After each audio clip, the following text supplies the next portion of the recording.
안녕하세요. 반갑습니다. 지난 한 주간 잘 계셨죠?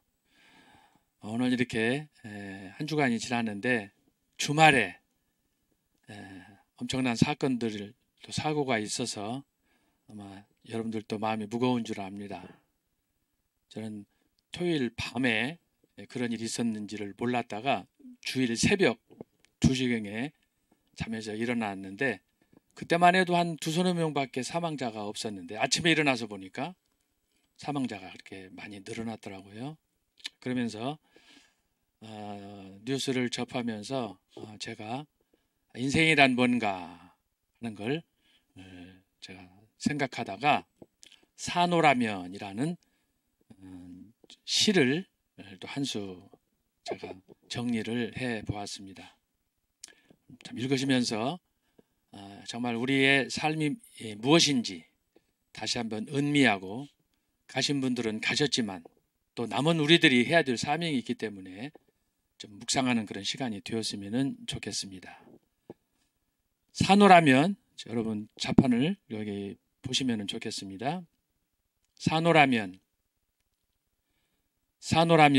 인생사 기쁘고 즐거운 일 있으련만 하루에도 수천 번씩 때로는 원치 않는 슬픔에 눈물 짓는 일 피할 수 없으려니 10월 29일 오후 10시 모두가 꿈꾼 대축제 뜻밖의 참사로 차갑게 죽음이 된 청춘들 사랑스러운 우리의 이웃들 사랑하는 가족에게 연인과 친구에게 작별 인사도 하지 못한 채 돌아선 발길 참사 앞에 망연자실 가슴에는 눈물 가득 그 눈물 강을 이루네 주여 떠난 이는 떠난 대로 남은 자는 남은 대로 이제 우리 어찌해야 하는지 말씀하여 주소서 긍휼을 베풀어 주소서 당신의 뜻 깊이 헤아릴 수 있게 기도하겠습니다. 하나님 아버지 감사합니다. 세상사 한치 앞을 알 수 없는 이 급박한 상황에서 저희들 지난 한 주 마음 졸이며 슬픔 가운데 보냈습니다. 사람이 사는 걸 하루 몇 시간이라도 예측할 수 있다면 이렇게 대형 사고 앞에 많은 사람들이 죽을 수 있었겠습니까? 참 이런 죽음 앞에 저희들이 엄숙하게 고개를 숙이며 간 사람은 간 대로 또 남은 저희들은 저희들대로 거기에는 하나님의 기쁘신 뜻이 있는 줄로 믿기에 주님 앞에 간구합니다. 하나님 아버지 저희들 살아있는 동안에 더욱 주님 앞에서 마음을 정하고 뜻을 정하고 다니엘과 새 친구처럼 하나님만 바라보게 하여 주시옵소서. 정말 꽃다운 청춘 그런 10대 20대 젊은이들이 많이 운명하였습니다. 저희들 살아있음 무슨 의미가 있겠습니까? 자비하신 아버지 주님 앞에서 주님의 은혜와 사랑을 깊이 간직할 때 인생에 의미가 있는 줄로 믿사오니 저희들에게 헤아려 남은 날들을 헤아리게 하시고 주님께서 우리에게 주신 그 생명의 기간 동안에 하나님을 기쁘시게 하는 충성된 믿음의 사람들 되게 하여 주시옵소서.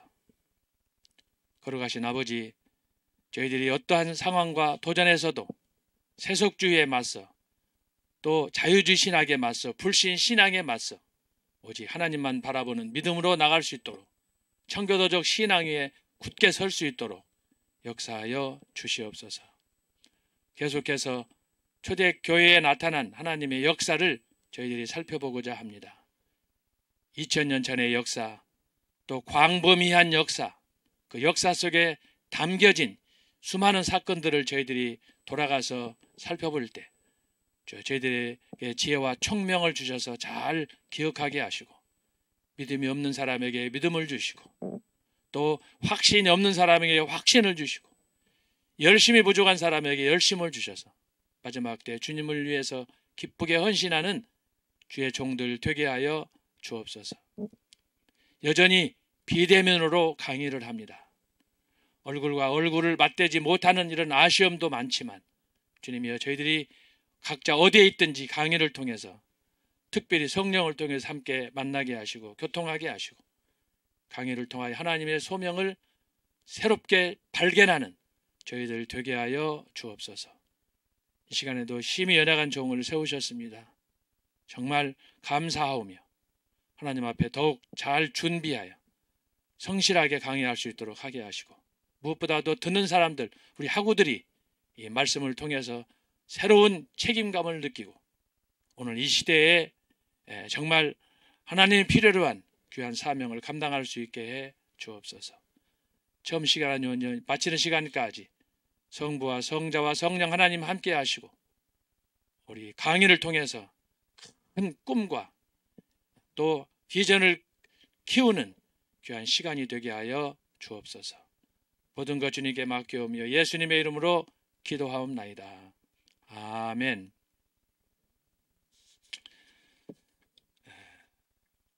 오늘은 여러분들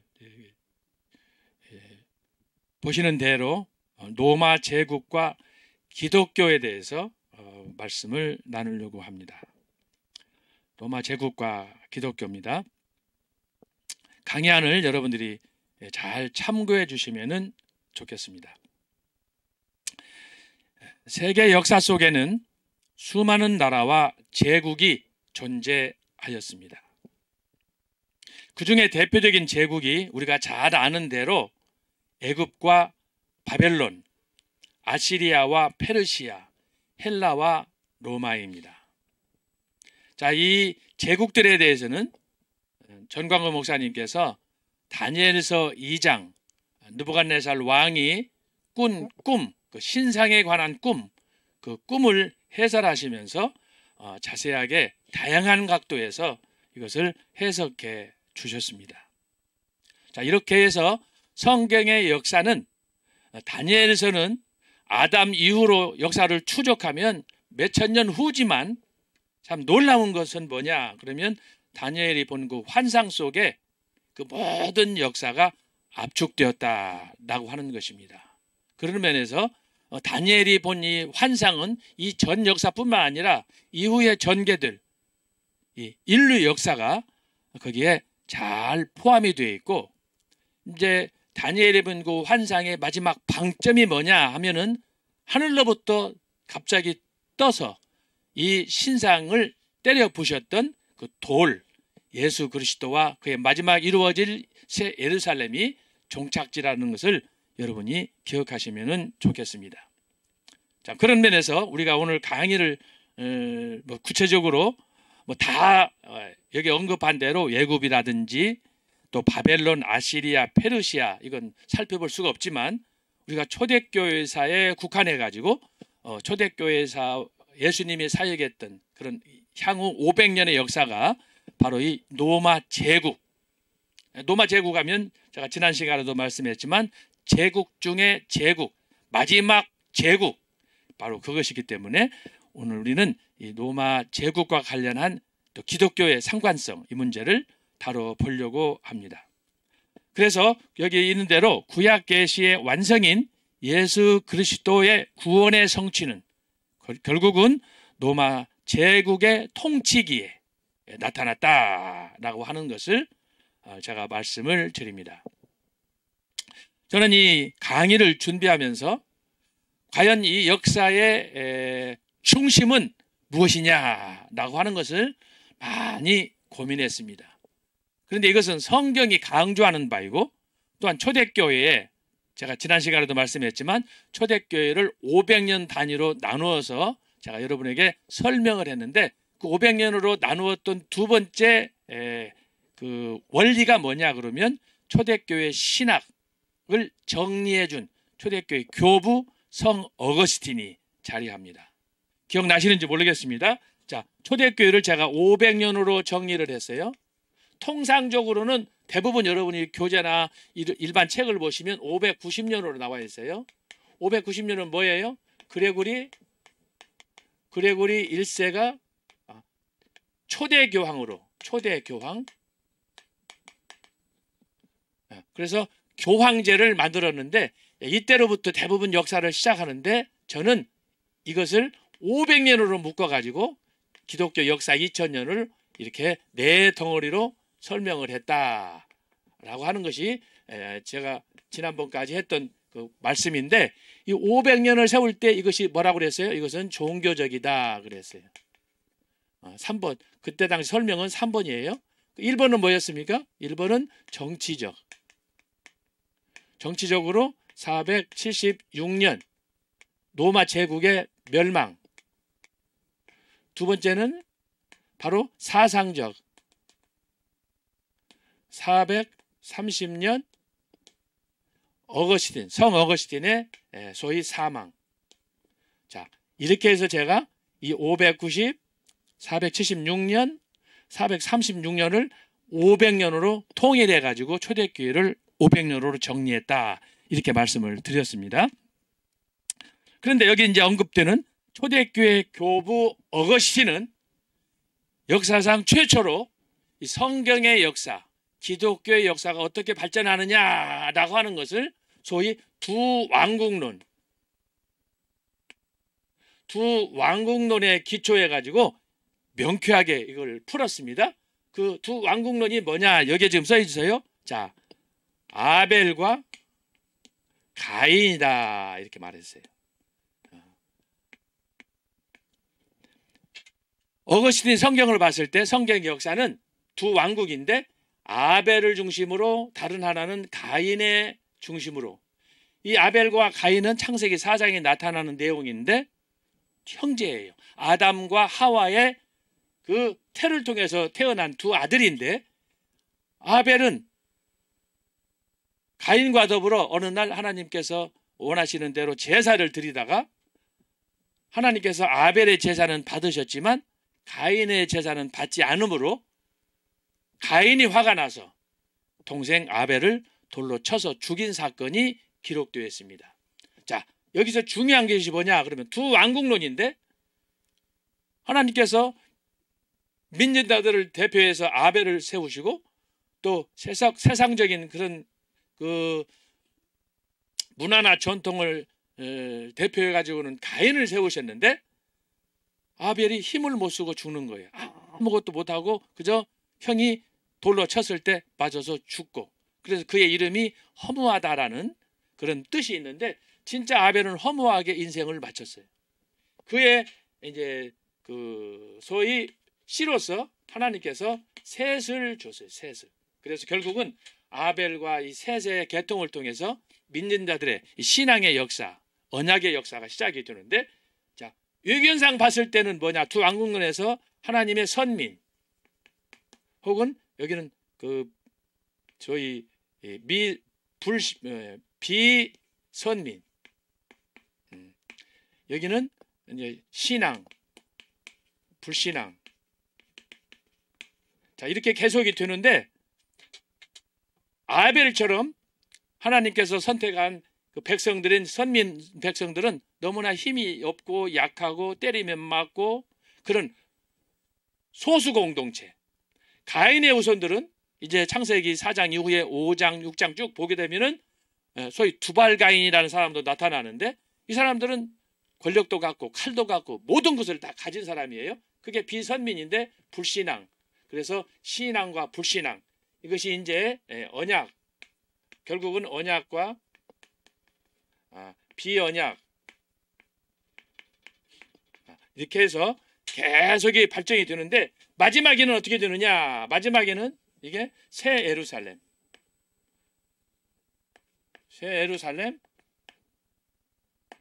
그리고 마지막에 여기서는 바벨론, 소위 사탄의 왕국이죠. 이건 예수 그리스도의 왕국, 이거는 사탄의 왕국, 사탄의 왕국. 이렇게 이제 역사가 쭉 발전해 나갑니다. 그런데 이것을 이제 여기 말씀한 대로 초대교회 교부 어거스틴이 그가 쓴 책 신의 도생에서 이것을 잘 풀었습니다.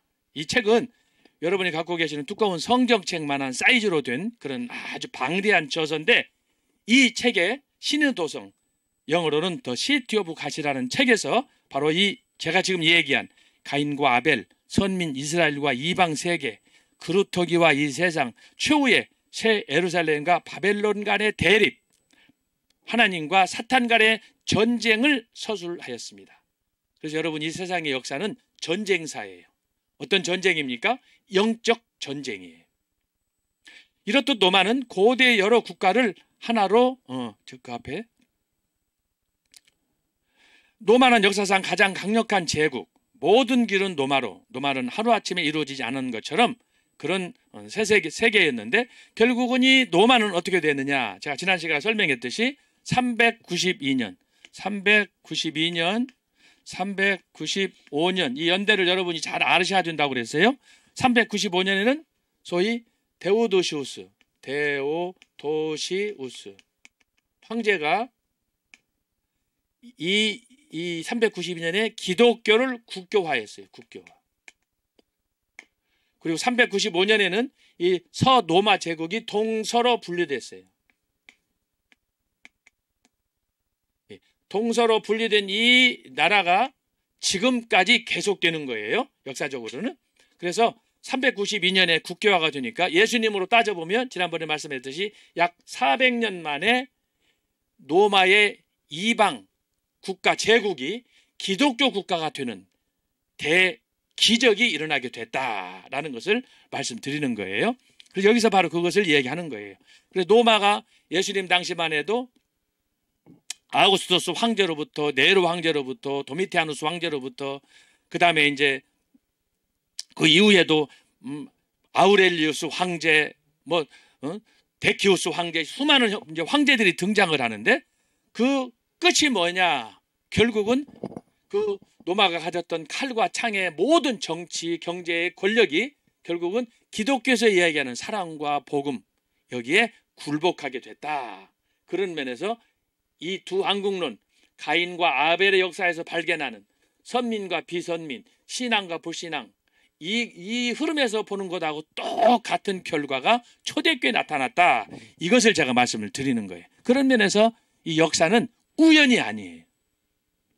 하나님께서 구체적으로 개입하셔서 당신의 영광을 위해서, 당신의 창조 목적을 이루기 위해서 이것을 진행하신다라고 하는 거예요. 그래서 역사의 의미를 부여하는 게 뭐냐? 지난 시간에 살펴본 것처럼 독일 말의 게슈히테, 단순한 역사가 물 흐르듯 이렇게 서술적으로 흐르는 게 아니라 그 역사에는 소위 의미가 있다라고 하는 거예요.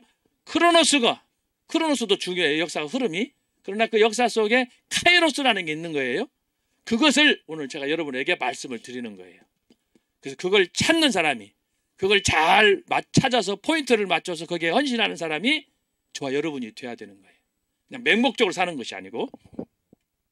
그래서 여기서 중요한 것은 바로 이 로마는 400년 후에 기독교 국가가 되는데, 이 세속 황제들을 통해서 했던 일들이 뭐냐? 자기들의 최대한의 권력, 명예, 부, 이런 것들을 위해서 열심히 모든 걸 투자하고 집중했지만 결국에 결과는 뭐였느냐?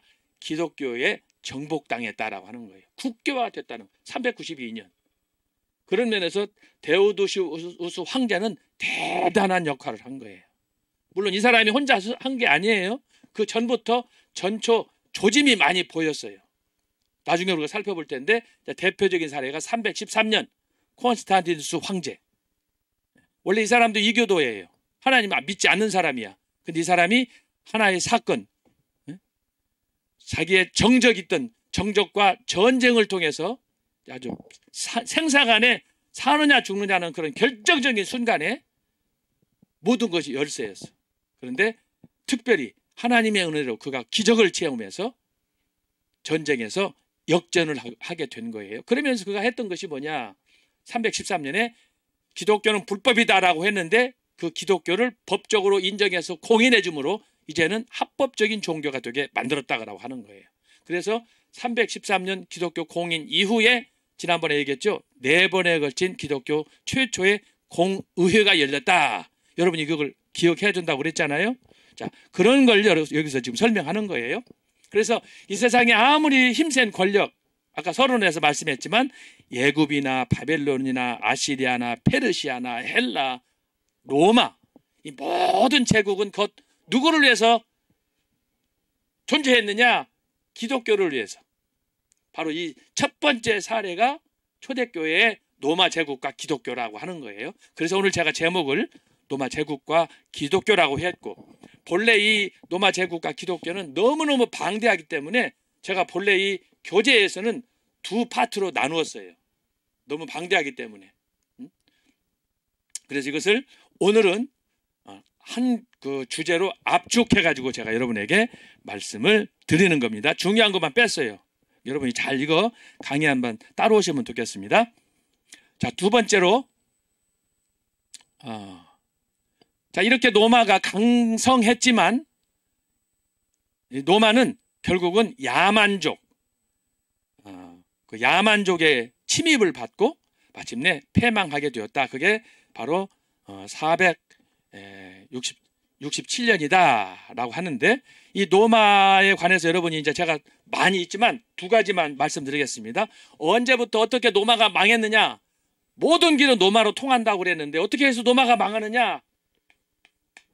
자, 영화 2편을 제가 여러분에게 소개하겠어요. 영화 2편. 여러분이 잘 아시는 거예요. 첫 번째는 로마 제국의 패망이라는 영화가 있어요. 로마 제국의 패망. 또 하나는 여러분이 잘 아시는 글래디에이터. 이 2 영화가 여러분에게 중요합니다. 이것은 로마가 언제 어떻게 급속히 몰락하게 됐는가를 영화로 만들어서 준 거예요. 그래서 이때가 연대적으로는 180년이 되겠습니다. 보세요. 476년에 패망을 했는데 벌써 몇 년 전? 약 300년 전부터 벌써 이미 조짐이 보이기 시작한 거예요. 로마가. 그래서 서서히 무너졌는데 그 무너진 배경을 여러분이 이해하시려면은 저기 비디오 가게에 가셔가지고 이 영화 2개를 빌려서 보시면 좋습니다. 로마 제국의 패망, 또 하나는 글래디에이터. 글래디에이터는 뭐 휴일마다 많이 보여주니까 여러 번 봤을 거예요. 그래서 마르쿠스 아우렐리우스 이분이 통치하던 180년 임종을 앞두고 권력 다툼이 발생하는 거죠. 그게 바로 이제 글래디에이터고, 로마 제국도 그를 배경으로 해서 로마가 어떻게 패망하는가라는 것을 밝혀주고 있습니다. 참고로 여러분이 하시면 좋겠습니다. 자, 2번 로마 제국의 시대 구분. 자, 로마는 2가지 학설이 있는데, 하나는 BC 2000년이면 지금으로 하면 4000년 전이죠. 굉장히 오래된 그런 우리 같으면 이 당시에는 초기에 신화들이 난무했던 그런 시대인데, 이때로부터 BC 510년 이때까지를 로마를 구분하는 첫 번째 시기로 이렇게 정리를 해봤습니다. 이때는 인도 유럽 어족들이 등장하여 이주하고 이탈리아 반도에 거주하게 됩니다. 이 시기는 왕정으로 청동기 문명의 유적을 남기며 여러 방언군으로 정착하게 되었습니다. 2번 BC 510년부터 264년까지 이 시기 로마는 공화정으로 원로원에서 집정관을 선출하고 이때 길을 많이 만들어 모든 길은 로마로 통하게 하였습니다. 3번 264년 BC 133년 해외 영토 확장기이며 지중해 연안과 아프리카 그리고 유럽을 점령, 특별히 148년 그리스와 마케도니아를 로마의 속국으로 삼기 위해 침략을 감행하여 고린도와 그리스를 점령하게 되었습니다. 그리고 이제 4번 BC 133년에서 27년 이 시기는 혁명기로 크고 작은 내분이 많이 발생하였습니다. 5번째 AD 27년부터 180년. 자, 이때는 이제 그 아우구스투스 황제가 통치하고 이제 그 사망하는 그 이후의 역사가 전개되는데, 이때로부터 소위 팍스 노마나 평화의 시기가 시작이 됩니다. 이 시기 160년 동안 상업과 문해가 번창하고 특별히 이 기간 동안에 네로 황제는 기독교인을 로마 화재와 방화 혐의로 박해하고 70년 티투스 장군은 군대를 앞서 예루살렘 성전을 파괴하였습니다.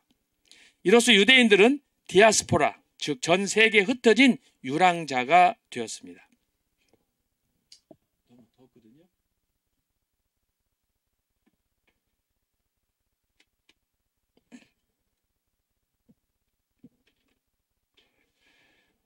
자, 여섯 번째, AD 180년부터 285년. 자, 이처럼 빈번한 반란으로 군사적 위기에 직면하게 되고 이때를 배경으로 제작된 것이 바로 로마 제국의 패망과 글래디에이터 영화라고 말씀드렸습니다. 그 결과 안드로는 67년 동안 29명의 황제가 바뀌었고 여기 안드로가 아니라 안으로는 의자인데 오타가 났네요. 안으로는 밖으로는 변방의 야만인들, 특별히 훈족들이 현재의 몽골 쪽에서 서쪽으로 이동하였습니다. 따라서 병력과 물자 조달로 경제는 파탄에 이르렀고 서방 게르만족의 위협을 피하지 못했습니다. 이 시기에 제국의 교회 박해가 극심하였습니다. 그래서 이제 우리가 이따가 살펴보겠지만 이 시기에 소위 10번에 걸친 박해가 있었습니다. 교회사에서는 10대 박해라고 합니다. 그 정도로 유명한, 그래서 이 시기에 수많은 기독교인들이 죽게 되었습니다. 일곱 번째, 285년부터 337년 정부 개혁으로 안정이 됐습니다. 그 안정 기간에 313년 콘스탄티누스 황제는 밀라노 칙령을 통해 기독교를 합법적인 종교로 공인하고 330년 수도를 자기 이름을 따가지고 콘스탄티노플, 현재의 터키의 이스탄불이 되겠습니다. 그곳으로 이전했는데 337년 사망하였습니다. 여기 330년의 수도를 콘스탄티노플로 콘스탄티누스 황제가 옮겼는데 이것은 이제 그 오스만 터키하고 동로마가 전쟁으로 이것이 이제 이 성은 그야말로 역사상 난공불락의 성이다. 구약에 있었던 바벨론 성처럼 그렇게 아주 완벽한 그런 난공불락의 성이라고 했지만 이 성이 무너졌습니다. 그래서 여러분들이 유튜브에 들어가면은 이 거대했던 성이 무너져서 지금 잔해만 일부 벽만 남아있는 걸 볼 수가 있습니다. 근데 이런 거대한 제국의 성이 어떻게 무너졌느냐? 조그만한 실수로 그만 그 적에게 정보가 누출되면서 그래서 결국은 망하게 되었습니다. 이후 동로마는 1453년 오스만 터키에 의해 멸망할 때까지 발전하였습니다. 그러니까 로마가 아까 2000년 이때로부터 시작한 걸로 따지면 여기 1453년 동로마가 패망했으니까 약 3500년. 대단한 날. 지구상에 이런 제국은 없어요. 그 다음에 여덟 번째 AD 337년부터 476년 자 콘스탄티누스 황제의 사망과 392년 데오도시우스 황제의 기독교 국교화 선포 395년 동서노마의 분리 이후 사망 그리고 476년 서노마가 패망했습니다. 여러분이 자 이것이 이제 일반적으로 나누어서 그 노마 제국을 구분하는 방법 8단계로 정리할 수가 있는데 이것을 좀 더 구체적으로 8가지니까 복잡하잖아요. 그래서 이것을 좀 더 쉽게 이해할 수 있도록 하기 위해서 정치적으로 세 시기로 나눌 수가 있습니다. 첫 번째는 뭐냐? 왕정이에요. 왕정. 세 가지 3단계. 왕정, 공화정, 제정 이렇게 했는데 첫 번째는 왕정. 자, 초기에 7개의 언덕을 중심으로 도시를 형성한 로마는 당시에 최고 우두머리인 왕이 최고 군사령관, 재판관, 제사장을 겸임했습니다. 이 당시의 왕정은 옛날 우리나라도 옛날 조선시대라든가 고려시대라도 보면은 이 이 왕정 체제는 모든 권력을 왕이 가졌습니다. 왕의 말은 꼭 신의 말이에요. 그 말 한마디면 사형도 집행하고, 그래서 아주 막강한 그런 권력을 갖게 됐는데, 이 같은 왕권은 당시에 시족의 족장으로 구성된, 시족이라는 건 여러 성씨들이 있으니까 원로원과 일반 백성을 대표하는 민의가 견제하면서 유지가 됐습니다. 어떤 면에서 삼권 분립과 같은 그런 형태의, 미약하지만 그런 형태의 그런 체제가 정치적으로 운영이 됐다. 하지만 로마는 아직 절대 왕정을 확립하지 못했습니다. 왕으로 존재하려면 우리나라 조선시대에도 귀족들, 여러 귀족들, 지역마다 있는 사람들을 잘 관리를 해야 나중에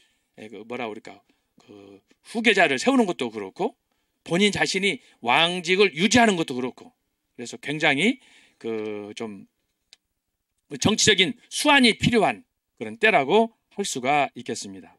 두 번째는 공화정입니다. 자, 왕정 체제에서 공화정체로 갔을 때는 이 공화정 체제는 상당히 민주적으로 발전하는 걸 말하는 거예요. 이것을 살펴보겠습니다. 로마인들은 한때 에트루리아 왕의 지배를 받았으나 BC 6세기 말에 귀족과 평민이 연합하여 그를 추방하였고, 이때는 아직 귀족과 평민의 차별이 엄격하지 않았기에 타 지역인들도 귀족이 될 수가 있었습니다. 그러나 BC 5세기 초부터는 평민이 귀족이 될 수 있는 길이 열리게 되었습니다. 좀 더 확대되고, 당시 최고 정무관으로 군대 명령권을 갖고 있던 임기 1년의 집정관 2명과 300명의 원로원이 선출되었고, 국가 비상시에는 집정관 2명 중 1명이 6개월 동안 독재관으로 임명, 절대 권한을 행사하게 되었습니다.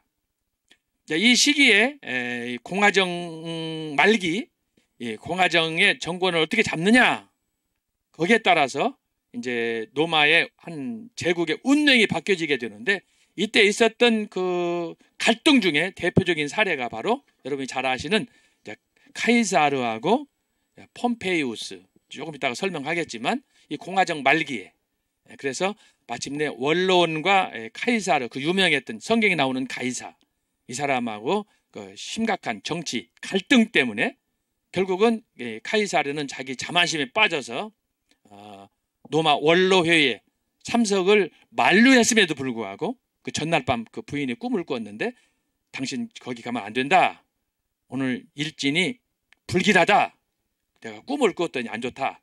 그런데도 불구하고 자신감이 넘친 카이사르가 원로원의 초청을 받고 이탈리아 로마 원로원으로 가다가 그 원로원들이 회의하는 폼페이우스 동상 앞에서 처참하게 암살당한 것을 알 수가 있습니다. 바로 이 시기가 공화정에서 이제 제정으로 넘어가는 그 시기에 서로 이 권력 투쟁이 이 시기에 있었던 것을 볼 수가 있습니다.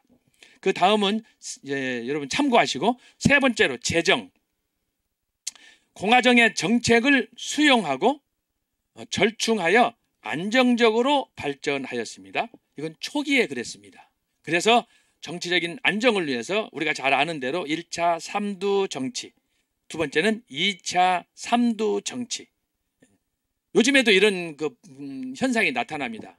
예를 들면 우리나라의 이제 민주당이든 국민의힘이든 한참 좀 시끄러웠지만 특정인 몇 사람 때문에 시끄러웠는데 소위 계파 싸움을 하잖아요. 그래서 정권이 받침에 요새는 뭐 친윤석열계다, 비윤석열계다, 또 이제 민주당에서는 뭐 이 아무개 누구냐, 또 누구냐 이렇게 갈라지잖아요. 당권 싸움 하는 것도 바로 그것입니다. 소위 당 대표가 되면은 벌써 내년 후인가 내년인가 선거가 있지 않습니까? 총선이 있는데 그 총선을 하려면 자기가 원하는 사람을 이제 위원장으로 주어서 당선이 많이 되면 그가 이제 국회에서 실권을 갖게 되고, 그렇게 해서 기반을 쌓으면 나중에 정권 교체로, 예를 들면 각 당의 대표가 돼서 대통령으로 갈 수 있는 그런 그 정권 정치 가도가 열리지 않습니까? 이 모든 과정이 바로 이때부터 이미 시작이 된 거예요. 그래서 로마 시대에 최초로 이 삼두 정치, 세 사람의 물 머리로 해서 이 이 사람들이 정치를 이제 안정적으로 가는 건데, 그런데 여러분, 세상에서 하는 이 모든 이 정치 협상은 배신자가 나오게 돼 있고 절대 하나로 영원하지 않습니다. 한 2, 3주 전에 여러분 봤겠지만 중국만 해도 마찬가지예요. 모택동, 그 다음에 등소평, 최근에 장택민이, 그 다음에 엊그저께 퇴장당한 사람 누구예요? 그 주석을 지냈던 그 사람, 이렇게 시진핑한테 마치 지금 여론을 보니까 정확한 거 모르겠지만 쫓겨나듯이 인민대회에서 앞으로 향후 5년 동안 또 당 주석으로 군림할 수 있도록 하는 그런 모든 절차에 당직을 개편하고, 그래서 자기 좌파 사람으로 다 안배를 하고 하지 않습니까? 그러니까 이런 정치적인 행위를 보면 옛날부터 똑같은 방식이에요. 우리가 이제 여러분 잘 아시겠지만 에스더만 봐도 당시 아하수에로 왕이 있는데, 그 아하수에로 왕이 살던 당시 그 페르시아 수산궁, 너무너무 이런 그 사람을 죽이고 또 음모가 끝이지 않고 하는 상황에서 왕도 불안해서 살 수가 없는 거예요. 그러니까 가능하면 잘 아는 사람 측근으로 해서 비서실장도 세우고, 또 자기가 믿을 만난 사람, 심지어 아내를 선택하는 문제도 마찬가지예요. 우리가 이제 에스더를 보지만 아하수에로 왕이 와시디를 패하고 나서 혼자 사는데 그 신복들이 제2의 와시디를 뽑아라. 성경에는 뭐라고 그랬어요? 와시디보다도 더 지혜롭고 아름다운 여인을 왕으로 맞으라 그러지 않아요. 그래서 마침내 에스더가 간택을 받았는데 아하수에로는 어떻습니까? 자기 침실로 부르지 않는 거예요. 그래서 그때 당시에는 너무너무 이런 그 소위 살인사건, 음모들이 왕궁에서 많이 발생했기 때문에 소위 왕정 쿠데타, 권력을 빙자해가지고. 그런데 우리가 에스더서를 보게 되면은 4장에 3장 4장에 나오잖아요. 그 모르드게의 그 하만과 모르드게의 갈등, 그 다음에 4장에서는 이제 사느냐 죽느냐의 그 결정판, 민족이 죽느냐 그런 상황에서 모르드게의 말을 듣고, 네가 지금 왕위에 있는 것이 너를 위해서 하는 것이냐? 바로 이 나라의 민족 이때를 위한 것이다. 만약에 네가 여기에 동참하지 않으면 하나님께서 어떻게 다른 일을 하실지 모른다. 그 말에 왕후 에스더가 결단해가지고 에스더 4장 16절에서 뭐라고 합니까? 내가 죽으면 죽으리이다. 금식하고 결단하고 왕궁으로 들어가잖아요. 그때 성경에 어떻게 묘사됐습니까? 아하수에로 왕이 호를 밖으로 내서 왕후를 오라고 사인을 주지 않는 한 들어가면은 그것은 죽음이에요. 그 정도로 당시에 암살 사건이 많았던 것을 단적으로 보여주는 거예요. 그러니까 왕이라고 해서 편안하지가 않아요. 예? 여러분 우리나라 보세요. 최근에 있었던 대통령 지내고 나서 편안하게 자는 대통령이 누가 있습니까? 예? 감옥 안 갔다고 해서 행복합니까? 지금 저기 지방에 있는 분 보세요. 매일 거기서 데모하고 그때는 몰랐지만 나중에 우리가 알고 나서 그 사람이 어떻게 했는가를 보고 나서는 치를 떨지 않습니까? 또 어떤 대통령은 감옥에 가고. 자, 이런 것들이 참 수없이 반복되고 있는데, 이것은 바로 옛날 이집트도 마찬가지고 바벨론도 마찬가지고 페르시아도 마찬가지고 헬라도 마찬가지고 그리고 로마도 마찬가지인데, 그래서 정치적인 안정을 위해서 필요했던 것이 뭐냐? 정치적인 협상. 그래서 여기서 바로 이 최초의 삼두 정치 카이사르와 크라소스와 폼페이우스가 재정의 안정을 위해서 이렇게 하게 됐다. 근데 결국은 아까 말씀했듯이 믿을 사람은 한 사람도 없다. 여기에서 배신자가 나오고 모반이 일어나고, 그래서 결국은 그 결과로 이제 대표적인 사람 폼페이우스가 비극적으로 비참하게 이제 이집트에서 목 잘려서 죽지 않습니까? 자, 두 번째는 2페이지 하단 제2차 삼두 정치. 자, 이것은 뭐냐 그러면 카이사르가 그런 수많은 갈등 속에 생사를 오가는 위험 속에서 그가 이제 정권을 잡게 되고, 그런 가운데 이제 결국은 카이사르가 참 아까 말씀한 대로 권력을 지나치게 추구하다가 원치 않게 폼페이우스 동상 앞에서 그가 암살을 당했는데, 그 이후에 그의 조카였던 옥타비아누스하고 안토니우스 레피두스, 이 사람들이 삼두 정치를 펼쳤는데 결국은 이때도 어떻게 됐어요? 결국은 삼두 정치, 세 사람의 머리가 합해서 로마의 번영을 이루어야 됐지만 역시 거기에서 배신이 있게 되고, 그 가운데 당시에 우리가 영화도 봅니다만은 영화 중에는 무슨 영화가 있냐면은 저희 클레오파트라라는 영화가 있습니다. 클레오파트라는 영화는 여러 편이 나와 있는데 그 중에 이제 가장 좋은 그 클레오파트라를 가장 아주 열정적으로 실감 있게 잘 표현해 준 사람이 누구냐 하면 영국의 여자 배우 엘리자베스 테일러. 이 사람이 20대, 30대 때 아주 세계인들을 열광시켰던 미모의 배우 아닙니까? 그 클레오파트라라는 영화가 있는데 참고하시기 바랍니다. 제가 오늘 여러분에게 주말에 아주 멀리 가지 마시고 영화 몇 편 제가 소개했으니까 여러분 영화 보시고 좀 편안하게 좀 이렇게 쉬실 수 있기를 바랍니다. 한번 따라서 합시다. 할렐루야. 자, 벌써 여기 영화 소개할 게 많이 있는데 지금 제가 오늘은 3편만 했어요. 자, 그래서 클레오파트라를 보시면 다른 거 보지 마시고 엘리자베스 테일러가 주연으로 등장한 그 클레오파트라를 보시면 아주 정말 잘 그 역사적인 고증에 의해서 촬영된 그런 영화라고 할 수가 있습니다. 그래서 여기 보면은 마지막에 그 소위 카이사라가 죽고 지금 여기서 말하는 삼두 정치의 옥타비아누스하고 안토니우스하고 마지막 전쟁하는 그런 장면이 여기에 나타납니다. 그래서 한 시대에 영원한 영웅은 없다.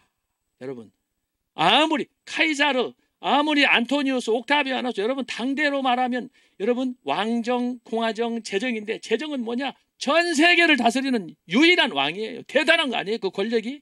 우리나라 대통령만 돼도 이 한반도 반쪽짜리 가지고도 그거 가지고 서로 하려고 싸우고 그것만 해도 대단한데 시진핑 같은 경우는 대단한 거죠. 우리나라의 100배 크기 아닙니까? 근데 미국은 어떻습니까? 미국의 권력, 이건 미국은 지금 아메리칸 소위 제국이라고 할 정도로 그 정도로 막강한 파워를 갖고 있는데 어쨌든 이렇게 해서 로마가 이제 삼두 정치 1차, 2차에 의해서 거치는 과정에서 결국은 제대로 평안을 누리지 못하고 오히려 정치적인 갈등만 고조시키는 그런 상황을 낳게 되었다. 이런 혼란 속에서 자, 어떻게 되느냐? 예수님이 오셨다는 것이 중요한 거예요. 자, 여러분한테 말씀드리려고 하는 것은 역사 속에 이렇게 에집트부터 바벨론으로부터 아시리아로부터 페르시아로부터 헬라로부터 로마 제국으로부터 쫙 내려왔는데 여러분 제가 아직 나중에 결론에서 말씀드리려고 하는데 이 땅에 영원한 나라, 영원한 제국은 없다라고 하는 거예요. 그게 포인트예요. 그래서 제가 오늘 로마 제국과 기독교에서 제가 강조하는 것은 뭐냐? 제가 얘기했죠. 어거스틴이 말한 두 왕국론, 최종적으로 하나님의 나라 그리스도의 왕국, 사탄의 왕국 바벨론, 이 역사가 보이지 않게 도저히 흐르가는데 아벨 자손, 아브라함의 자손, 요셉의 자손, 여러분 역사를 보게 되면은 아브라함의 자손이 애굽에 가가지고 430년 동안 포로 생활하고 얼마나 어렵습니까? 그런데 하나님께서 그들에게 출애굽을 통해서 새롭게 역사를 써가게 하신단 말이죠. 그래서 다윗왕을 통해서 이런 역사를 크게 이루시고 마지막에는 이게 그리스도의 왕국과 사탄인데 중요한 것은 뭐냐? 이 세상의 나라들이 아무리 화려하게 보이고 성공하게 보이고 화려하게 보이고 부하게 보여도 그런 면에서 지금 현재 아메리카나, 팍스 아메리카나, 미국이 영원하라. 미국도 언제 망할지 모르는 거예요. 성경적인 원리에서 봤을 때 미국도 교만하면 안 되는데 지금 헬로윈 이걸 보면서 사람들이 지금 분개하고 있어요. 이게 다 미국에서 온 거예요. 무슨 도깨비 얼굴을 하고 말이야. 이야, 그냥 빵칙한 그런 짓거리를 하다가 어떻게 우리나라에 들어와가지고 지금 엊그저께 사고가 난 거 아닙니까?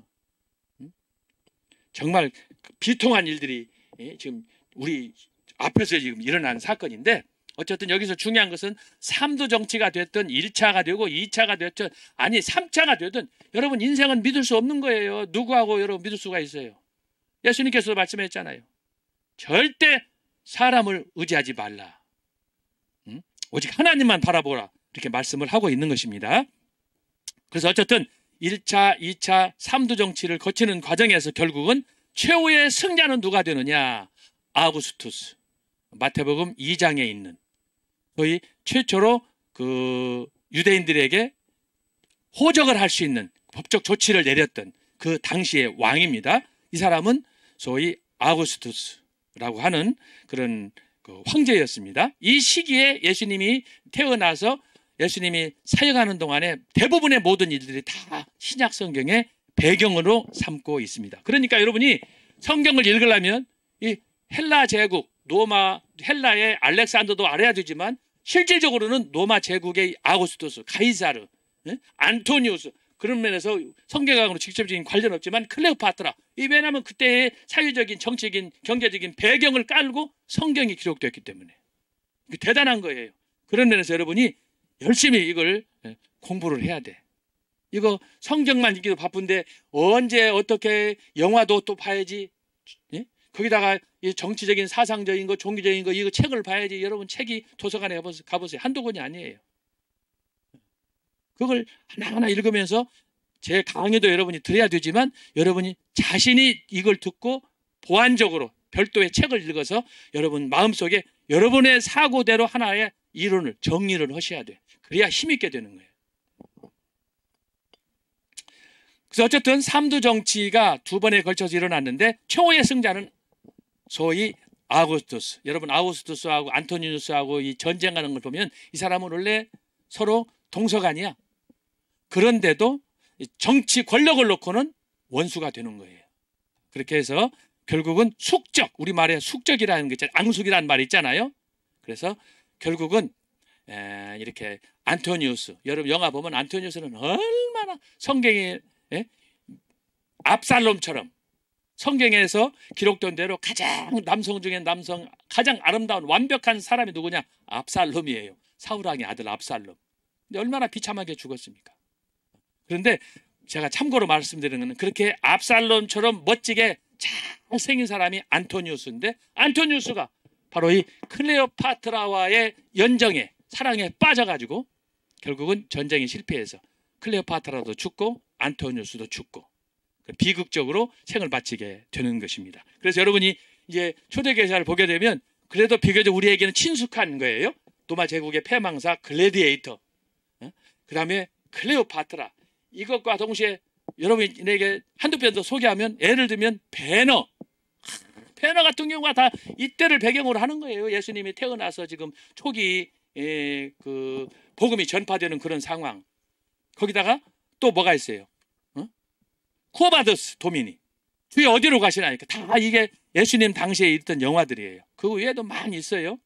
특히 이제 그 성화로 제작한 그런 영화들, 뭐 10개 등등, 삼손과 드릴라 이런 영화, 구약에 관한 것들 이런 것들이 많이 있는데 여러분이 어쨌든 참고하셔서 초대교회와 관련해서는 제가 베너, 그다음에 쿠어바더스 도미니, 로마 제국의 패망, 글라디에이터, 클레오파트라 이런 영화들 몇 편 소개했으니까 여러분이 참고로 여러분 해주시면 좋고 이건 기말 시험에 안 나오는 겁니다. 여러분이 잘 참고로 해주면 좋겠습니다.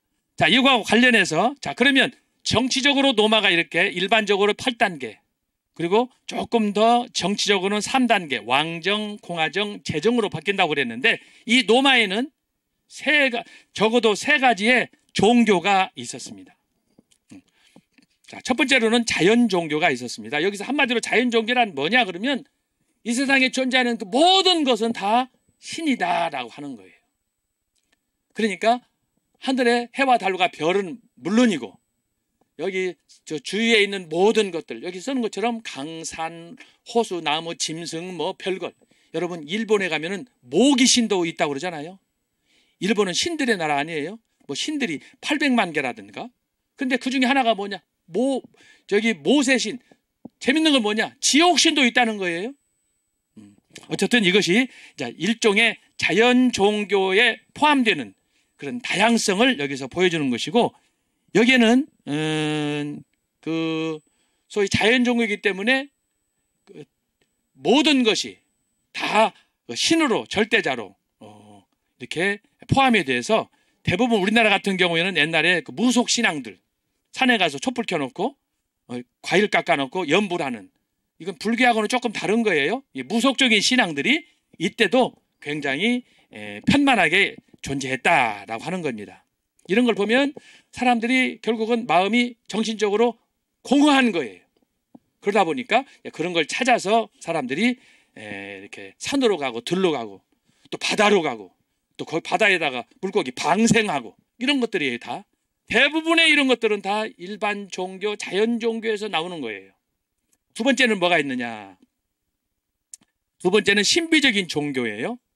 여기 신비적인 종교는 소아시아에서 기원한 위대한 어머니 키벨레와 아티스, 페르시아에서 온 신비 종교, 즉 미트라와 마즈다가 있습니다. 또 이집트에서는 이시스와 세라피스 숭상하는 종교가 있었고, 이 신들은 신들과 직접 교통을 하였습니다. 신비주의니까.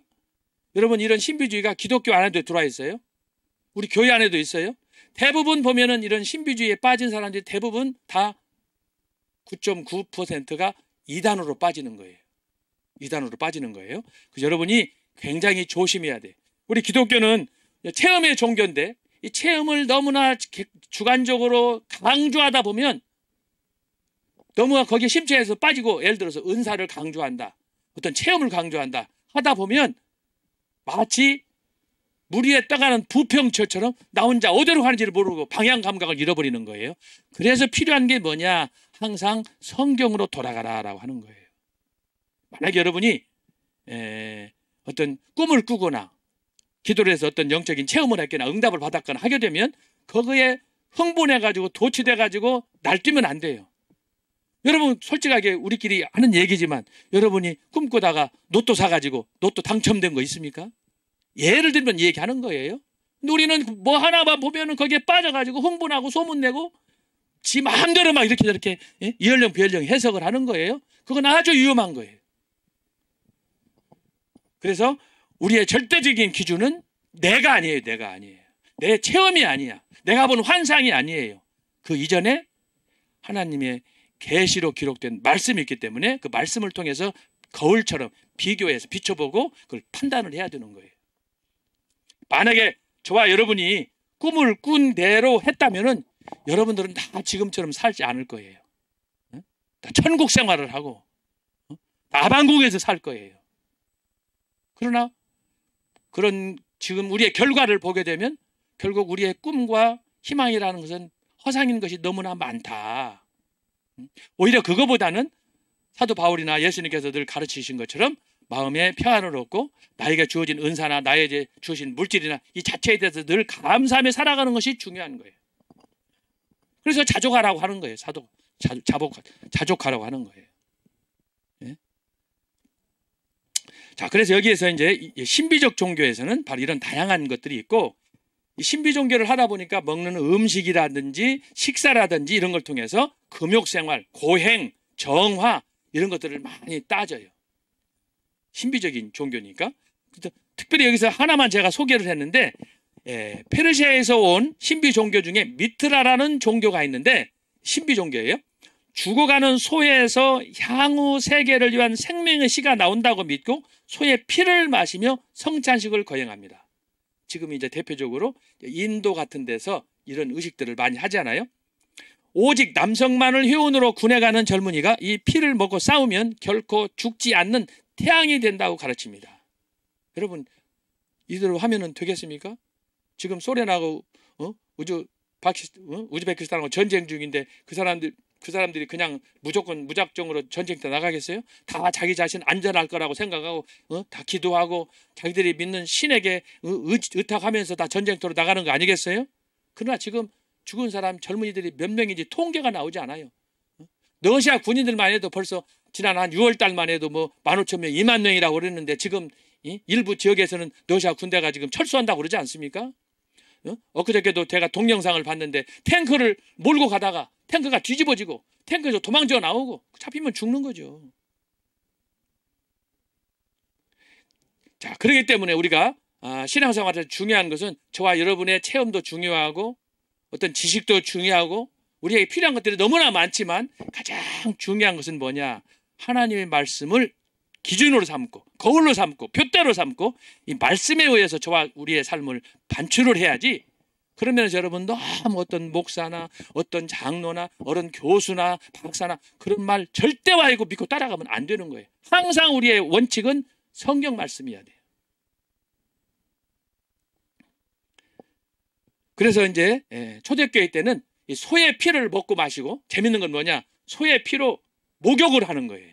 우리가 교회에서 성찬식 하거나 세례식 할 때 하는 것처럼 이 교회에서도 그렇게 했어요. 그러니까 정성으로 따지면 저와 여러분이 교회에서 하고 있는 성찬식 그냥 컵에다가 포도주 한 잔, 떡 한 조금 먹고 그러고 나서 성찬식 하고 이렇게 헤어지고 그럽니다만은 이 정성으로 봤을 때에는 이 이방 종교들이 하는 이 정성에 우리가 못 따라가요. 또 한 예를 들어봐요. 예를 들면 정성으로 하자면, 우리의 공로로 하자면 불교에서 하는 그런 의식 보세요. 그 사람들은요 100일 동안 목욕 재개하고 삼부 일배라고 그러지 않아요? 지금 저기 터키 같은데 저기 그 중국 위에 있는 몽골이라든지 그 티베트 같은 나라 보세요. 산 언덕에 그 가면서 그 길에서 스리랑카라든지 이런 나라들, 불교를 믿는 사람들, 얼마나 처절하게 그 사람들이 그 정성을 들여서 그들이 신앙생활을 합니까? 이런 거에 비하면 저와 여러분은 먹고 땡이에요. 지금 이게 다 주님의 은혜라는 거예요. 주님께서 우리에게 십자가를 통해서 다 이루어 주었기 때문에 저와 여러분은 전 목사님이 강조하는 대로 구약에서 7대 제사 안 해도 되는 거야. 말씀으로 하나님 앞에 주일날 나가서 예배드리고 찬양하고 기도하고, 그게 다 압축된 거 아니에요? 예수님께서 십자가에서 이루신 거 아니에요? 내가 다 이루었다. 그런 면에서 저와 여러분은 정말 축복받은 사람이야. 여기서 이제 그래서 로마 시대에 2000년 전에 이런 종교가 로마에 있었다. 자연 종교, 모든 것이 신이야. 그리고 주변에는 신비적인 종교들이 이렇게 있었고, 그 많은 종교 중에 세 번째가 뭐냐? 황제 숭배예요. 황제 숭배는 뭐냐? 구약의 다니엘의 느부갓네살 왕처럼 왕이 신이야. 이런 참 어처구니 없는 일이 어디가 있어요. 단적으로 만약에 여러분이 운이 좋아가지고 대통령 임금이 되었다고 생각해 보세요. 그럼 여러분이 임금이라고 생각하시면 느부갓네살 왕이 살았던 지금부터 2700년 전에 바벨론의 왕으로 여러분이 있다고 그러면 여러분이 신이다. 여러분 솔직하게 웃음이 나와요, 안 나와요? 그런데 이게 세상에서 주는 영예, 세상에서 주는 권력이 갖는 힘이었어요. 그런데 사람들이 이걸 양보를 못하고 그걸 쟁취하기 위해서 그냥 투쟁하고 하다가 결국은 암살당하고 죽고 찢기고 패가 망신하고. 어쨌든 로마 시대에 종교 중에 가장 사람들에게 압력을 행사하고 두려움의 공포 대상이 되었던 것이 뭐냐? 자연 종교가 아니야, 신비 종교가 아니야, 황제 숭배야. 다니엘서에 나타난 것처럼 다니엘 그 느부갓네살 왕이 신할 평지에다가 금신상을 만들어놓고 절해라, 안 하면 죽는 거예요. 이게 당시에 전통이었는데 로마 시대에도 마찬가지야. 로마 시대에도 황제가 신이었어요. 그래서 여기 3번 역사적으로 고대 이집트나 페르시아, 그리스와 로마, 바벨론과 중국에서 오랫동안 황제를 신적 존재, 즉 하나님의 아들로 간주하고 섬겼다라고 하는 거예요. 그러나 이것은 뭐냐? 가장 허무한 허구이다라고 하는 거예요. 제가 여러분에게 말씀드리잖아요. 저와 여러분을 한번 비유해가지고 제가 말씀을 드리는 거예요. 사람이 마음이 강팍해지고 죄악으로 어두워지면 다 이런 마음을 갖게 되는 거예요. 이게 영적인 교만이고, 자기 죽을 줄 모르고 이렇게 하면 되겠습니까? 자, 이런 상태에서 4번 기독교인들에 대한 로마 제국의 박해가 있었어요. 자, 로마 제국의 박해. 자, 제가 여기에 5가지로 정리를 했습니다. 첫 번째는 뭐냐? 유대인의 질투예요. 자, 로마 시대는 아까 말씀한 자연종교, 신비종교, 황제숭배가 있었는데 그 로마 제국의 그 황제의 정치 통치권 아래서 수많은 민족들이 있었어요. 로마는 476년 패망하기 전까지는 전쟁에서 한 번도 져보지 않았어요. 고대로 올라가면 BC 2000년. 대체적으로는 이제 BC 753년으로 이제 그걸 정리해서 합니다만은 어쨌든 그렇게 해서 수많은 전쟁을 통해서 로마 제국이 형성이 됐는데 조그마한 처음에는 동네 이런 귀족들 중심으로 지냈던 이런 그 작은 권력에 상징했던 왕들이 연합해서 점차 세력이 커져서 나중에는 세계를 제패하는 이런 제국으로 황제까지 등장을 했는데 그러다 보니까 그 안에는 수많은 종교들이 있을 거 아니겠어요? 수많은 민족 따라서 또 이렇게 여기저기 계층 따라서 그럴 때 그 많은 종파 중에 유대인들과 기독교 간에는 보이지 않는 라이벌이 있었던 거예요. 암투가 있었다는 거예요. 그래서 이런 그 유대인의 질투에서 시작했다고 하는 것은 이미 구약시대에는 구약시대로 신약시대에서 이것이 잘 기록이 됐어요. 유대인은 매우 배타적이야. 이건 구약시대의 선민의식에서부터 나타나는 거야. 하나님께서 아브라함에게 이삭과 야곱을 통해서 자기들에게만 하나님의 특권을 누릴 수 있도록, 그래서 이스라엘은 하나님께서도 말씀했지만 나의 장자라 그랬잖아요. 이것을 남용해가지고 너무 오버해가지고 이스라엘 백성들이 교만에 빠지는 거지. 마침내 이것이 부메랑이 되어서 이제 예수님을 십자가에 처형함으로 인해서 결국은 2000년 동안 디아스포라가 되잖아요. 그런데 어쨌든 초대교회 상황으로 보면 유대인들이 이렇게 이제 그 기독교인들과 더불어 공동으로 교회 생활하는데 이 공동 생활하는 모습들은 사도행전에 자세하게 나타나요. 그 이방인들이 와서 특히 이제 사도행전 2장에 보면은 오순절 성령 강림 때 여러 그 나라에서 사람들이 와서 이제 그 베드로의 설교를 듣고 성령의 능력을 받고 방언을 하고 하는 그런 현상이 나타나지 않습니까? 그럴 때 이미 유대인들도 이제 초대계 기독교인들을 박해하게 되고 질투하게 되고 무시하게 되고, 이건 이제 구약에서부터 내려왔던 선민 의식의 한 그 전통이었다라고 하는 거예요. 그래서 유대인들의 질투에서 시작된 이 로마 제국의 박해는 어떻게 됐느냐? 유대인들이 로마 제국의 당국자들에게 고자질을 하는 거예요. 그렇게 해서 많은 그 기독교인들이 초기에 오해를 받고 그래서 죽임을 당하는 그런 일들이 있었다라고 하는 거예요. 유대인의 질투, 이런 질투의 모습은 오늘 우리 한국 교회, 저와 여러분에게도 있어요. 어떤 특정인 사람이 이제 교회 다닌 지도 뭐 1년, 2년밖에 안 됐는데 열심히 하고 누가 특정인의 사랑을 받고 그래서 뭐 이렇게 헌신하게 되면 특히 교회에서 신앙생활을 오래 한 사람들, 여러분들 어떤지 모르겠어요. 10년, 20년, 40년, 50년 됐으면 그만큼 성숙해서 사랑으로 베풀고 자비를 베풀고 용서하고 그렇습니까? 안 그래요. 오히려 굴러들어온 돌이 박힌 돌을 빼낸다, 이런 데 대한 두려움으로 인해서 특히 이제 이북에서 내려온 교인들일수록 6.25 전에 그분들이 개척했던 교회들이 서울 시내에도 몇몇 있잖아요. 대표적으로 영락교회 같은 경우, 영락교회는 오랫동안 소송권으로 너무너무 시끄러웠어요. 요즘에는 좀 조용한데 그 교회가 왜 그렇게 소란했느냐? 이북에서 내려온 사람들이 개척 멤버 아니에요? 나중에 이제 교회가 부흥하다 보니까 새롭게 이곳저곳 있는 사람들이 가서 협력하게 되는데, 가다 보니까 이 구파하고 신파들이 서로 싸우고 긴장하고 싸우고 교회 기득권 쟁취하려고 그러고, 이런 현상들이 바로 2000년 전에 유대인의 질투에서부터 나타난다. 이것은 오늘 우리 교회 안에도 있다. 저와 여러분의 마음에도 있어요. 누가 옆에서 친구가 잘하면 말 안 하고도 속으로 질투심이 생겨. 무시하고 지 잘났다는 거지. 두 번째로는 로마 제국의 기독교에 대한 박해는 황제 숭배를 거부했어요. 이것은 누가 좋은 사례라고 그랬어요? 다니엘서에 나타난 다니엘과 세 친구의 사례예요. 느부갓네살 왕이 신할 평지에다가 신상을 만들어 놓고 절해라 모든 민족은 누구든지 절해라고 공고를 조서를 내렸는데 거절함으로 그들이 어려움을 당하지 않습니까? 그래서 그들이 마침내 평소보다 7배나 뜨거운 풀물불에 던져졌어요. 야, 그런데 기적이 일어나지 않아요?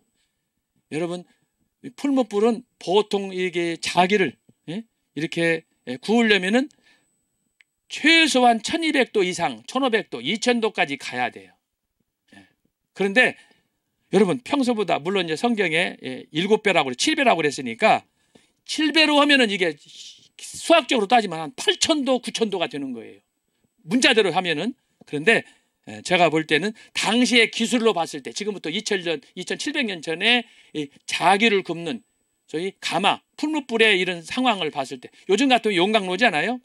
그때는 용광로 없었으니까. 그런 걸로 봤을 때 다니엘과 세 친구들이 그 풀무불에 평소보다 7배나 뜨거운 그곳에 들어갔다. 이건 과학적으로는 안 맞는 거예요.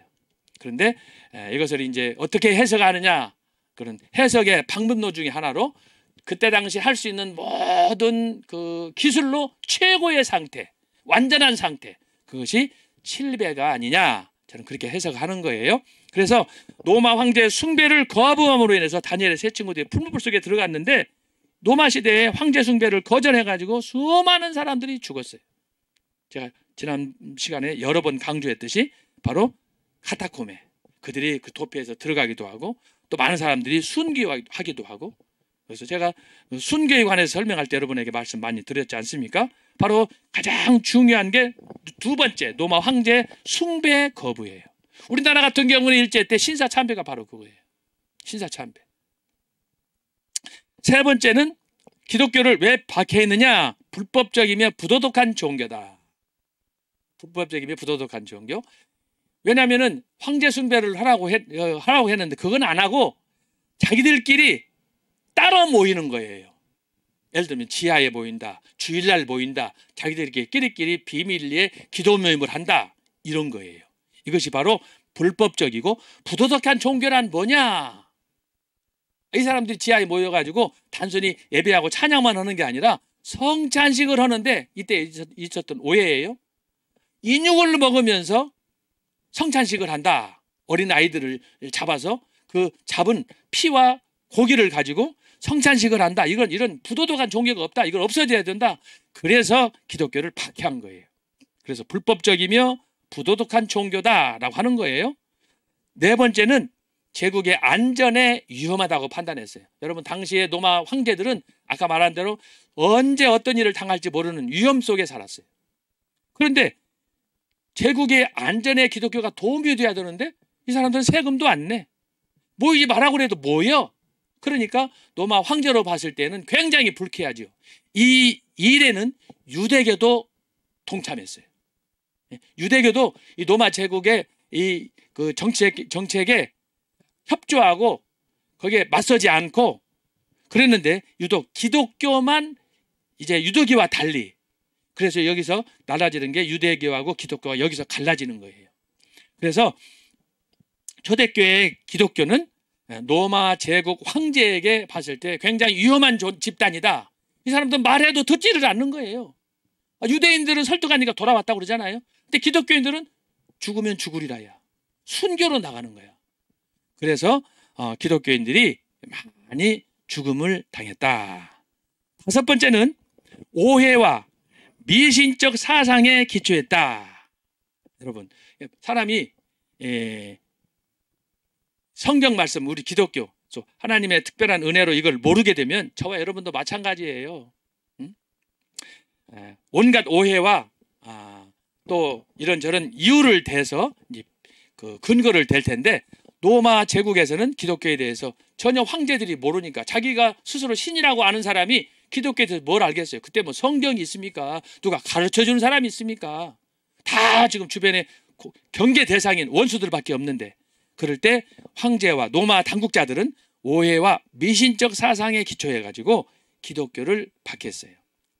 그렇게 해서 제가 간단하게 왜 초대교회 때 로마 제국이 기독교를 박해했는가 하는 것을 간략하게 5가지로 정리했습니다. 이 중에서 가장 마음 아픈 게 누구냐? 유대인들이에요. 유대인들은 뿌리가 같잖아요.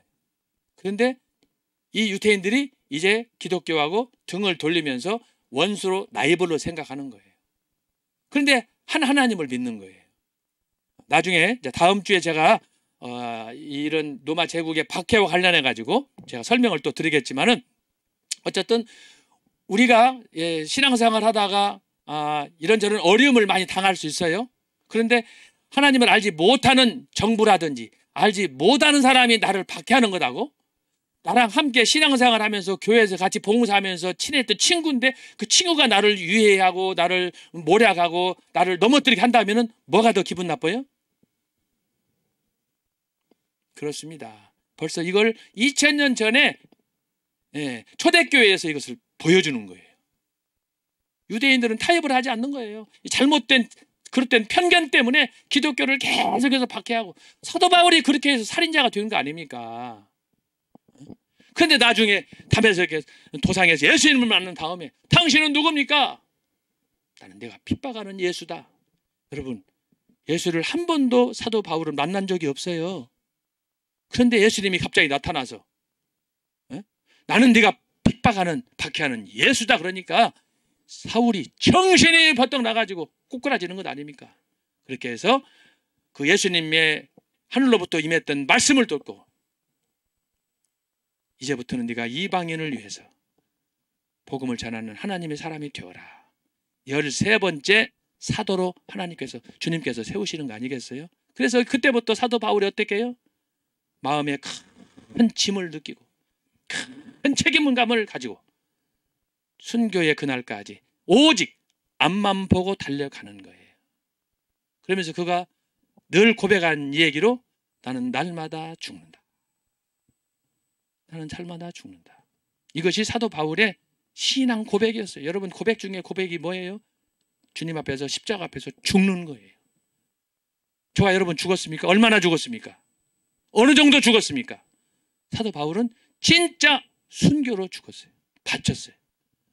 저와 여러분은 오늘 이런 저런 그 일을 통해서 우리가 순교의 신앙을 다시 한번 묵상해야 될 텐데, 우리는 죽는다고 해도 신용만 할 때가 많아요.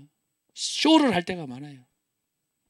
어쨌든 주님 말씀 앞에 겸손하고 서로 마음을 이해하고 내어놓고 그런 사랑하는 마음이 없으면 솔직하게 여러분 제 강의 들어도 거품이야. 아무런 의미가 없어요. 여러분이 제 강의를 들으면서 어떤 지식을 더하려고, 좀 더 배움을 더하려고, 학식을 더하려고, 그건 중요하지 않아요. 여러분, 제가 이 강의하는 거 계속해서 제가 강의하는 저희 강조점을 여러분 무엇인지 아시죠? 그거 놓치면 강의 안 들어도 상관없어요. 저는 이 강의를 위해서 제가 얼마나 지금 여러분한테 목소리도 크지만 내 마음속에는 뜨거운 열정으로 막 땀이 날 정도로, 하나님이 나에게 주신 사명은 어쩌면 이 순간이 마지막일지도 모르기 때문에 제가 여러분에게 이렇게 열정을 토하는 거예요. 학생들도 눈앞에 한 사람도 안 보이는데도 하잖아요.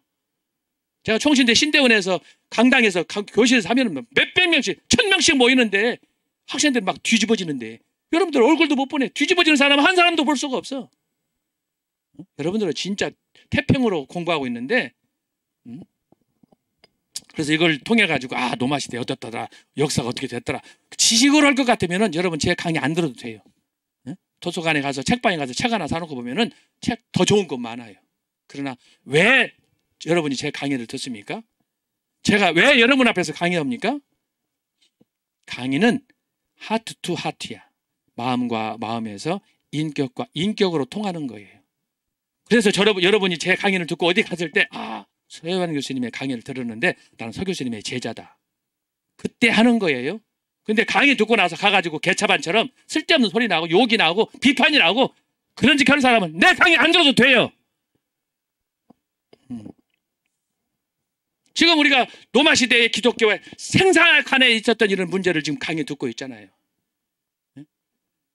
적어도 여러분이 강의를 들으면서 희생하려고 하는, 양보하려고 하는, 예수님이 가르치는 대로 십자가를 부정하는 이런 자기 죽음의 신학이 없이는 여러분 아무런 소용이 없어. 이 공부해가지고 그럼 뭐 밥이 나옵니까? 죽이 나옵니까? 제가 아까 말씀드리잖아요. 초대교회 예수님이 승천하고 이 400년, 470년 멸망하기까지 400년의 역사는 역사 속에 기적 중에 기적이라고 그랬잖아요. 예?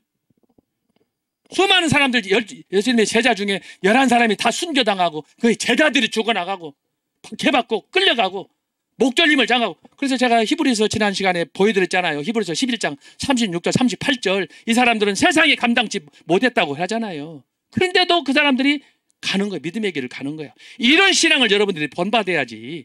지식 하나 더 하려고 깝죽대고 그러면은 다 때리치는 거예요. 필요 없어요. 그런 사람은. 제가 하나 이 얘기만 들어봐요.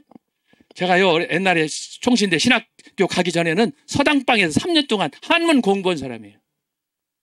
예? 옛날에 시골에서 우리 선생님이 아주 유명한 한학자인데 그분하고 저하고 3년 동안 내가 공부하면서 배운 거예요. 제가 그분한테 물어봤어요. 공자의 제자가 몇 명입니까? 석가모니의 제자가 몇 명입니까? 여러분 단적으로 여러분 다 아시겠지만 공자의 제자가 3,000명이야. 예? 그 중에 자로 유명한 사람이야. 유교에서 따지면 베드로 이상을 가는 사람이야. 근데 그 새끼들이 죽었습니까? 그들에 비하면 예수님의 제자는 12명 다 어부 출신이야. 볼품 하나도 없어. 근데 그들은 순교를 했어요. 하나만 했어요? 제자도 많지 않아. 12명이야. 12명인데 11명이 순교했어요. 여러분 이게 기독교예요. 그냥 껍데기로 허풍 떠는 게 아니에요. 제가 왜 정광 목사님한테 반했느냐? 광화문에 보세요. 아무도 거기 동조하지 않아요. 그런데 제가 그분을 보고 야, 이분한테는 정말 애국정신이 있고 신앙이 있고 복음이 있고 말씀이 있구나. 그래서 제가 다 팽개치고 광화문에 가는 거 아닙니까? 여러분들은 왜 광화문에 갑니까? 말씀 때문에 가는 거 아니에요? 그래서 제가 오직하면은 이 정광 목사 내가 싫어했다고 그러잖아요. 나하고 스타일이 너무 다르기 때문에. 그분은 봉사하고 나는 교수인데. 네? 내가 영국에 가서 10년 동안 죽으라고 고생하면서 공부해가지고 다 박사받고 교수, 총신대 신대원에서까지 했는데 내가 거기 가면은 솔직하게 여러분 자존심 안 상하겠어요? 처음에는 그랬다니까. 그러다가 말씀을 통해서 내가 깨닫고 말씀 앞에 엎드려야지. 그래가지고 전 목사님 부탁을 받고 세상에 최초로 정광훈 목사 설교 심층 분석 내가 논문까지 썼잖아요. 내가 얼마나 이 전 목사님한테 미치고 빠져버렸으면 이 책까지 논문까지 써주겠어요. 복음 때문에 말씀 때문에 그러는 거예요. 저와 여러분도 그래서 여러분들이 제 강의를 들을 때 서예환 교수 강의를 대충 들으려고 하면 안 돼요. 저는 여기다가 내 영혼, 내 심장을 쏟아서 하는 거예요. 내가 웃고 시 낭송하고 그러니까 너나 나나 시 쓰고 너나 나나 웃고 그런 줄 아세요? 여러분 주변에서 찾아보세요. 나는 이 시 한 편을 보고 쓰면서도 얼마나 속이 타는지 몰라. 그 이태원에서 사고 난 걸 갑자기 어느 날 보니까 진짜 뒤통수 맞은 거야. 내 자식들이 죽어가는 거야. 그걸 보면서 물론 그 중에는 대부분이 교회 다니는지 안 다니는지 알 수 없지만 그러나 내 새끼들 아닙니까? 내 민족 아닙니까? 우리 가족 아닙니까? 그래서 내가 시를 쓴 거예요. 내가 이거 시도요. 오늘 아침에 지금 여기 강의를 오다가 지하철에서 또 한 편 썼어요. 하나님이 나에게 주신 은사니까. 지금까지 내가 쓴 시를 출판 안 해서 그렇지 지금 우리 인터넷에 유튜브에 있는 우리 집에 있는 그 파일에 보니까 1,300수가 되더라고. 돈 없어서 책도 못 내고 있어요. 하루하루 그때 사건마다 하나 모았던 것이 티끌 모아 재산이 된 거예요. 1,300수예요. 나도 놀랐어요. 그래서 여러분이 제 강의를 들을 때 가볍게 들으면 안 돼요. 다 교수님들 마찬가지야.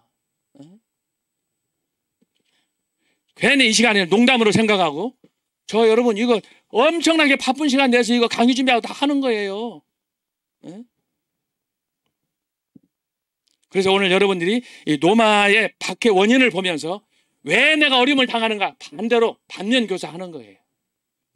이것이 지혜로운 사람이야. 그냥 지식만 얻으려고 하면 이거 나쁜 놈이야. 이것은 그건 안 되는 거예요. 내가 그럴 사람은 내 강의 듣지 말라고 그러잖아요. 도서관 가든지 책을 사서 읽든지 그러지. 그런데 가면은 제가 지금 이야기하는 이 강의 내용은 하나도 없어요. 제가 여러분한테 그러잖아요. 나 외부에서 강의 요청 많이 받았지만은 이런 공개적으로 유튜브에 띄우는 강의는 처음이에요. 저는 한 번도 이런 거 허락하지 않았어요. 총신대에서도 제자들이 녹음하고 막 방송사 뭐 두란노 막 왔어도 나는 외부 강사 1시간도 안 나간 사람이에요. 그러나 전 목사님 만나서 내가 여기서 여러분에게 최초로 공개하는 거예요. 그래서 여러분이 잘못하면 제 자장같이 됐지만은 여러분이 잘 이해하시고, 제가 여기 청교도 신앙원에서 하시는 교수님들 강의할 때마다 내가 얼마나 은혜를 받는지 몰라. 저는 집에서 봐요. 응? 변수복 교수님, 김학순 교수님, 한국의 톱 클래스들이 강의하는 거 아닙니까? 이러면 서울대 가도 그런 강의 못 들어요. 연세대 간다고 그런 강의가 있습니까? 그리고 강의를 한다고 해서 다 강의가 아니에요, 여러분. 강의에는 단순히 지적인 것도 있지만 그 사람의 여러 가지가, 저와 여러분은 신앙인이잖아요. 기독교인이잖아요. 하나님의 자녀잖아요. 그 신앙의 엑기스가, 신앙의 성숙이나 영적인 갈망이나 이런 것들이 전달되는 거예요. 그거 안 하면 다 죽는 거예요. 그래서 여러분 정신 차리라고 내가 오늘 얘기하는 거예요.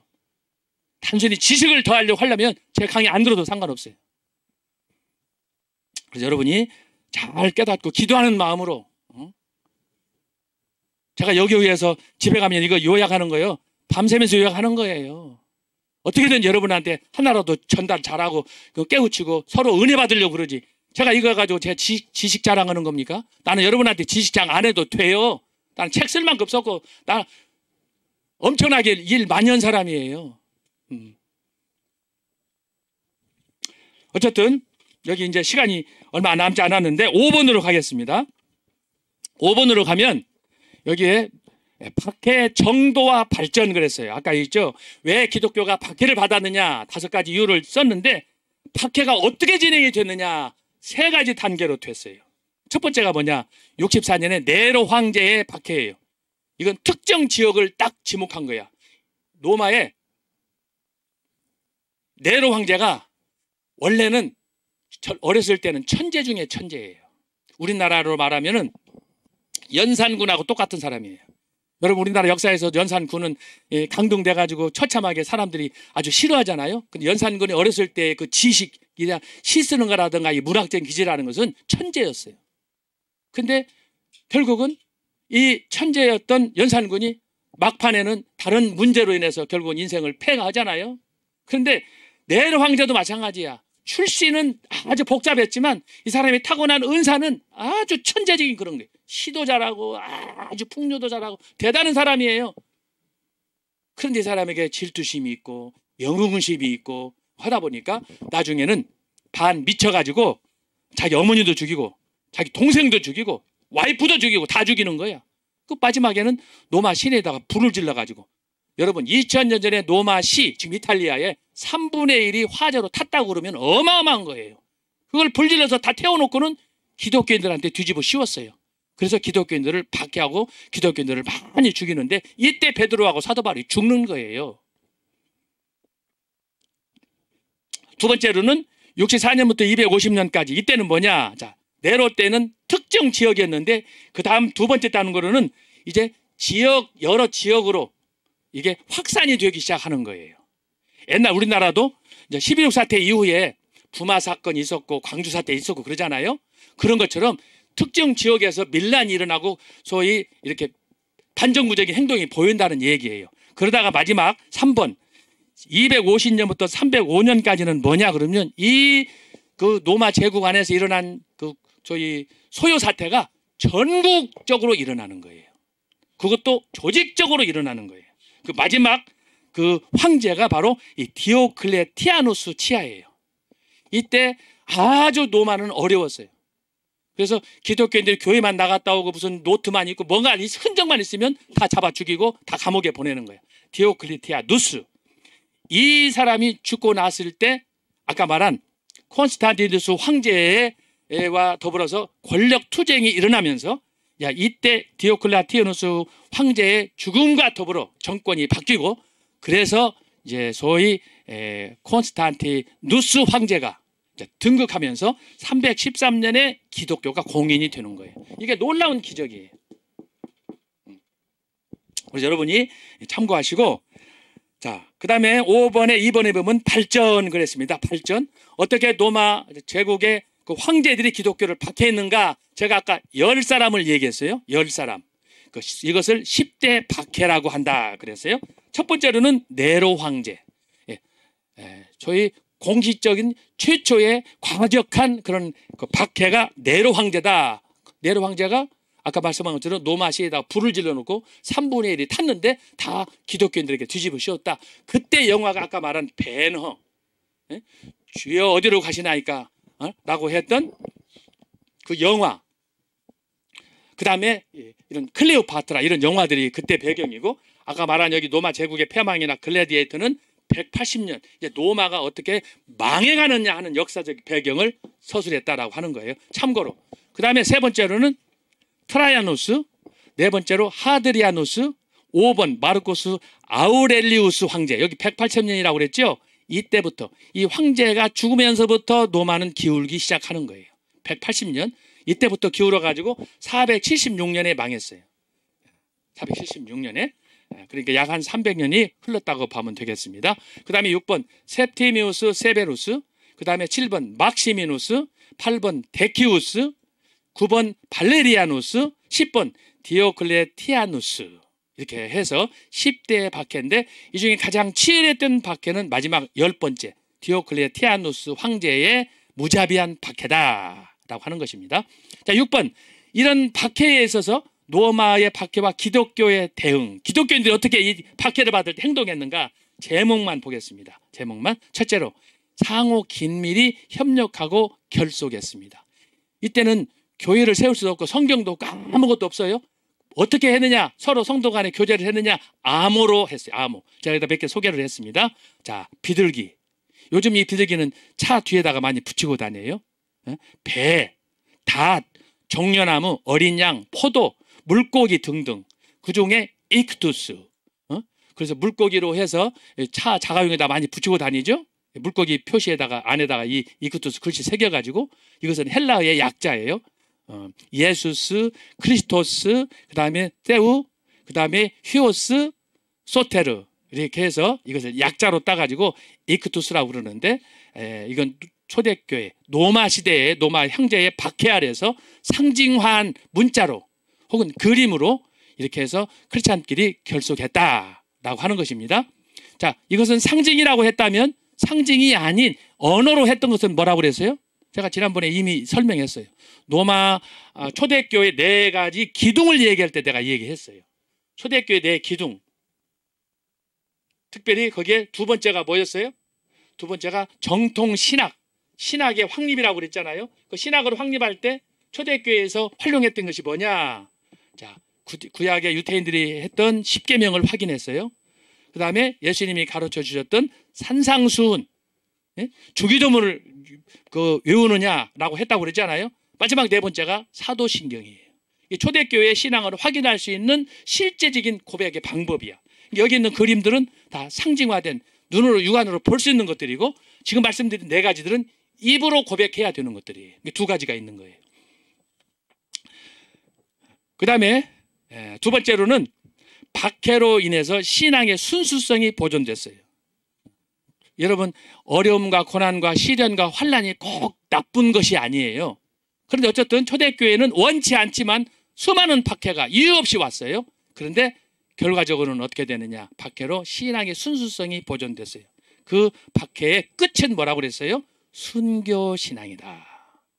적색 순교다. 제가 말씀드렸어요. 이걸 잘 여러분들 연결해야 됩니다. 세 번째로 다양한 계층, 특별히 시민과 어린이, 하층, 노예들을 인격적으로 예우했습니다. 여러분, 로마는 한 번도 전쟁에 실패하지 않았다고 그랬죠? 그러니까 수많은 노약자들이 있는 거야. 노예들이 있는 거예요. 그런데 다른 종교에서는 그 사람들을 사람으로 안 보는 거예요. 종으로 보고 짐승으로 보고 물건으로 보는 거예요. 근데 기독교에 복음이 들어갔을 때 어떻게 됐어요? 대표적인 게 빌레몬서예요. 빌레몬에게 사도 바울이 감옥에 있으면서 편지를 보내요. 너 네 밑에서 수종 들었던 오네시모를 네가 아느냐? 오네시모가 나랑 같이 감옥에 있다. 내가 감옥에서 이 오네시모를 얻었는데 이 오네시모는 종이 아니라 내 심장이다. 이 오네시모를 다시 너에게 보낸다. 여러분, 이건 정말 감동적인 스토리예요. 그래서 기독교는 바로 이런 박해 중에도 불구하고 노약자, 무시당할 수 있는 이방인들, 천민들, 노예들, 이 사람들을 인격적으로 예우해 줬어요. 이거 기적 중에 하나예요. 우리나라의 복음이 지금 136년, 137년에 돌아가지고 했던 일 중에 하나가 뭐예요? 양반 상놈 제도를 없애버린 거예요. 이 기독교만이 할 수 있는 거예요. 저와 여러분이 오늘도 말로는 양반 상놈이다, 이런 거 구분하지 않지만 솔직히 족보상으로 따져보면 저와 여러분에게 참 인격적으로 어떻게 말할 수 없는 그런 어려움의 우리의 배경들이 있을 수 있어요.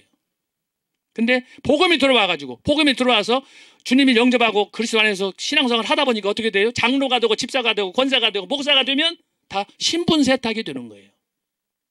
교회 오면 다 존경하잖아요. 깡패도 마찬가지야. 어떤 여자라도. 이것이 여러분 하나님의 은혜인 줄 알고 여러분 정신 차려서 신앙생활 잘 해야 될 줄로 믿습니다. 4번 순교신앙. 마지막에 배교자가 나왔다는 거예요. 이런 상황에서도 배교자가 나와요. 이단자예요. 요즘 같으면 이단자. 결론. 모든 길은 노마로. 노마는 하루아침에 이루어지지 않았다. 노마는 영원하리라.